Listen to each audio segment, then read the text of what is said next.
Olá pessoal, me apresentar aí a vocês, eu sou Wesley, estou na coordenação do NASP aqui do município de Angra dos Reis, trabalho aqui no departamento de atenção primária juntamente com a Lígia e hoje eu vou estar falando um pouquinho com vocês a respeito da qualificação dos indicadores da atenção primária.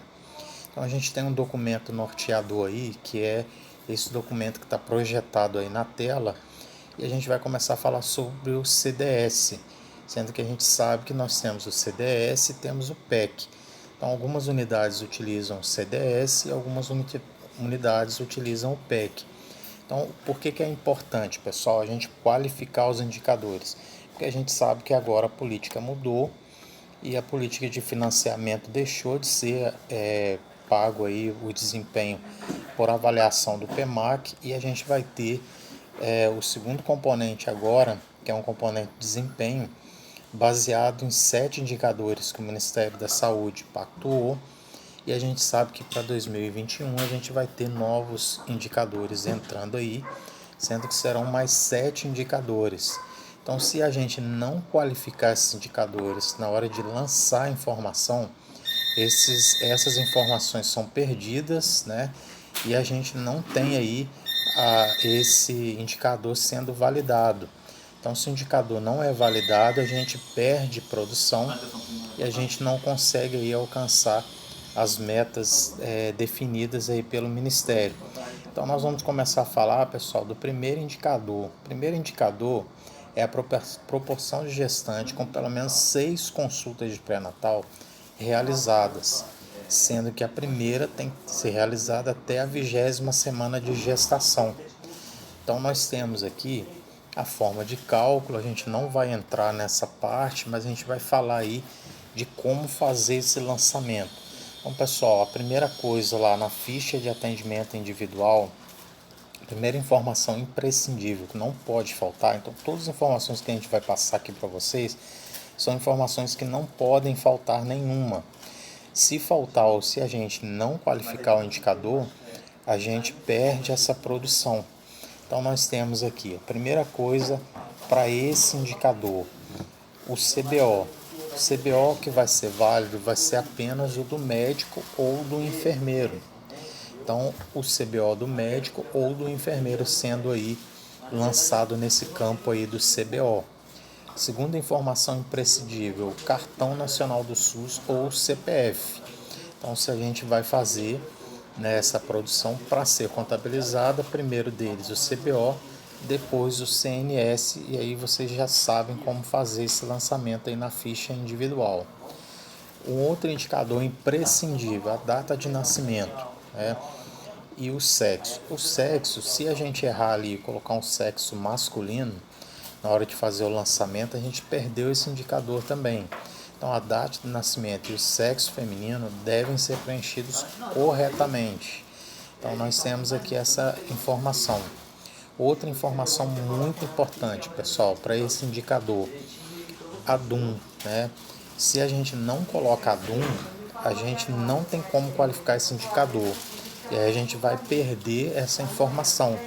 Então, nós temos aqui essa informação é imprescindível, pessoal. Então, registrar no campo DUM o dia, o mês e o ano da data da última menstruação da gestante ou idade gestacional no formato de semanas.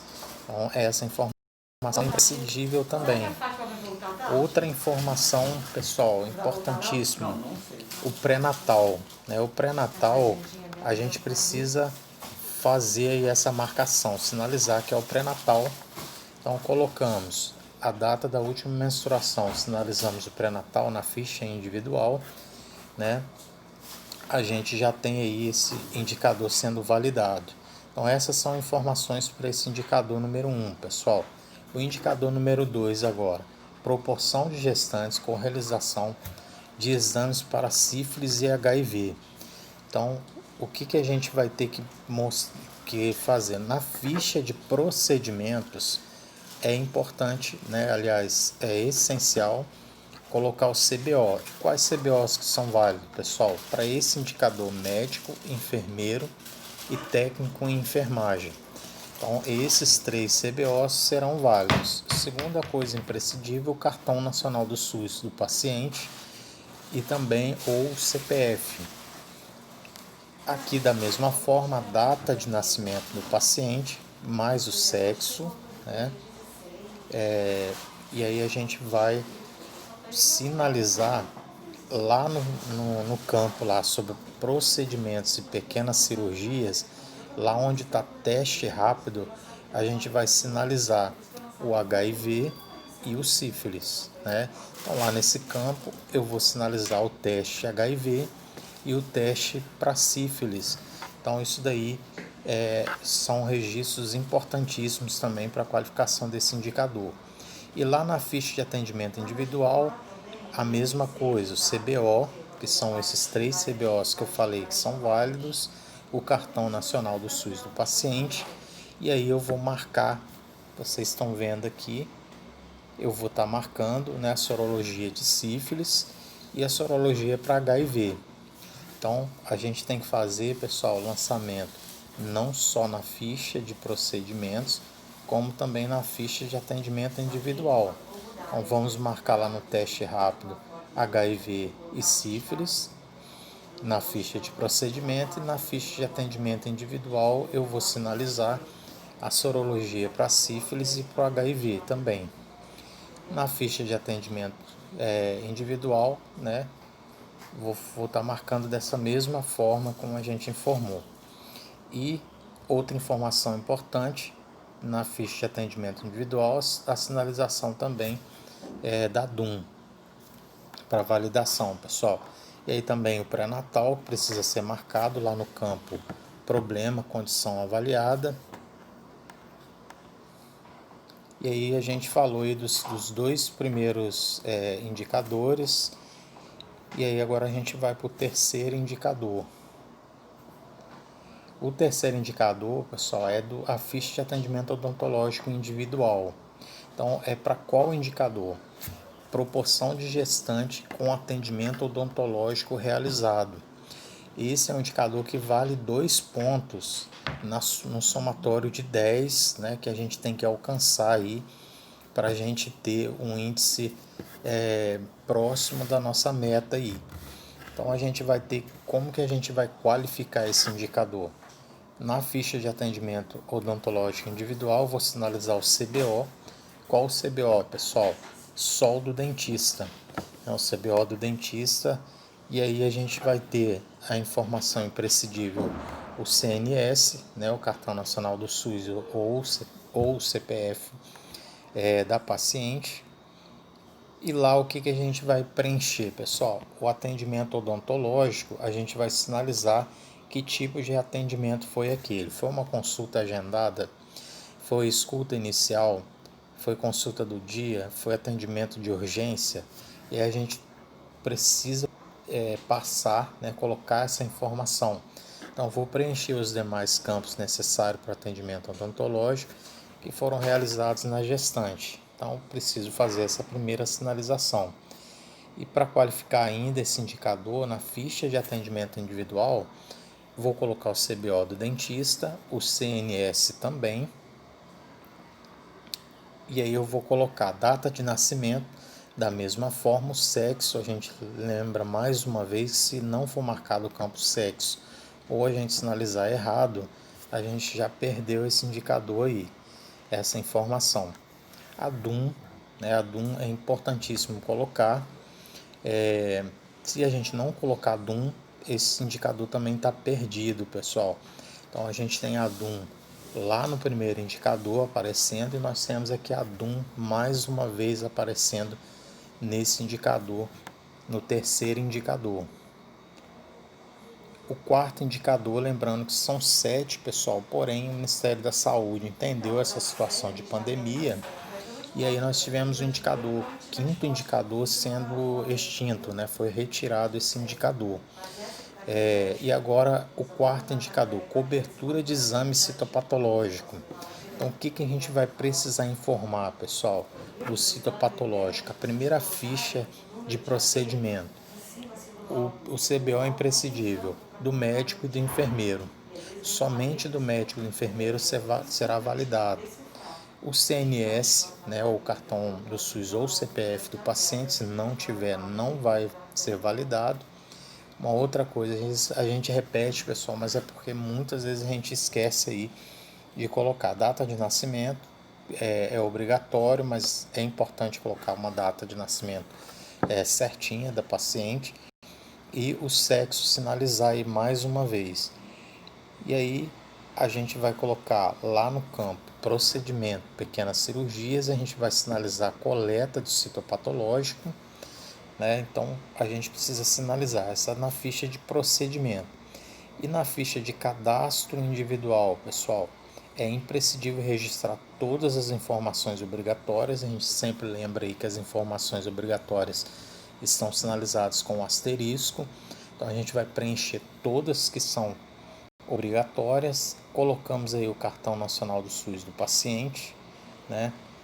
E aí a gente conseguiu qualificar esse indicador, pessoal. E aí esse quinto indicador, que é a cobertura vacinal de poliomielite inativa e de pentavalente, esse indicador foi retirado aí da avaliação para esse próximo quadrimestre. E depois a gente então vai entrar no indicador número 6, o sexto indicador, percentual de pessoas hipertensas com pressão arterial aferida em cada semestre. Então, na ficha de procedimento, o cabeçalho deve ser preenchido corretamente, né? O CBO considerado vai ser o do enfermeiro e do técnico de enfermagem ou do médico. Então, sinalizamos aí a mesma coisa do cartão nacional do SUS do paciente. E aqui é importantíssimo, pessoal, o registro do código referente à pressão arterial. A gente sabe que muitas vezes a gente vai lá no campo para lançar esse procedimento e lá no SIGTAP a gente coloca PA, só que ele vai pegar um indicador do mapa. Então a gente tem que lembrar que é o referente à aferição de pressão arterial. E a gente vai passar o código correto para vocês aí. Então, ó, o código correto da aferição de pressão arterial, né, quando a gente coloca aí o SIGTAP é esse 0301100039. Então é dessa forma que a gente consegue sinalizar. A gente fala isso porque quando a gente puxa um relatório tem uma quantidade de mapa absurdo e a quantidade de pressão arterial bem baixo. Isso porque a gente coloca PA e na hora do lançamento aí passa batida e a gente acaba sinalizando o indicador errado. Na ficha de atendimento individual, pessoal, CBO e cartão nacional do SUS, CBO válido, são esses que a gente informou, né, do médico e do enfermeiro. E aí a gente tem aqui, lá na aba problema, condição avaliada, a gente vai sinalizar a hipertensão arterial. Então, pessoal, na ficha de atendimento individual, importantíssimo sinalizar a hipertensão arterial lá no campo, né, problema, condição avaliada. Então ele é um campo obrigatório. Se não lançou, a gente perdeu esse indicador também. O último dos indicadores agora, pessoal, é o do percentual de diabéticos com solicitação de hemoglobina glicada. Então nós temos aí a primeira ficha a ser preenchida para qualificar esse indicador. Vai sinalizar onde tem um asterisco, lembrando que o único CBO válido vai ser o do médico, do enfermeiro. A gente tem aí o cartão nacional do SUS, mais uma vez sendo obrigatório, e lá nos exames solicitados, né, a gente vai colocar aí a hemoglobina glicada. Então, registrar no campo os exames solicitados e avaliados apenas o campo rápido para hemoglobina glicada. Então, em qual condição, pessoal? Solicitado. Não é que o paciente tenha feito, mas que a gente fez a solicitação desse exame, tá certo? Então, isso vai ser na ficha de atendimento individual. Então, a gente tem aqui, importantíssimo também, né, a sinalização dessa condição. Mais uma vez na ficha CBO, quais vão ser o válido? Médico e enfermeiro. Coloquei o CNS, sinalizo que esse paciente é um diabético, né? Vou registrar no campo de problemas com condição avaliada esse paciente como diabético. E aí, pessoal, a gente fez aí a qualificação desses 7 indicadores, que serão os indicadores aí utilizados para repasse nesse primeiro e segundo quadrimestre do mês. Então é importante que a gente faça esses lançamentos conforme a gente sinalizou aí para vocês. Então, pessoal, até uma próxima orientação. Qualquer dúvida pode estar acessando aí os coordenadores, e aí a gente vai dando esse suporte a vocês aí, tá certo? Um grande abraço e até o próximo encontro.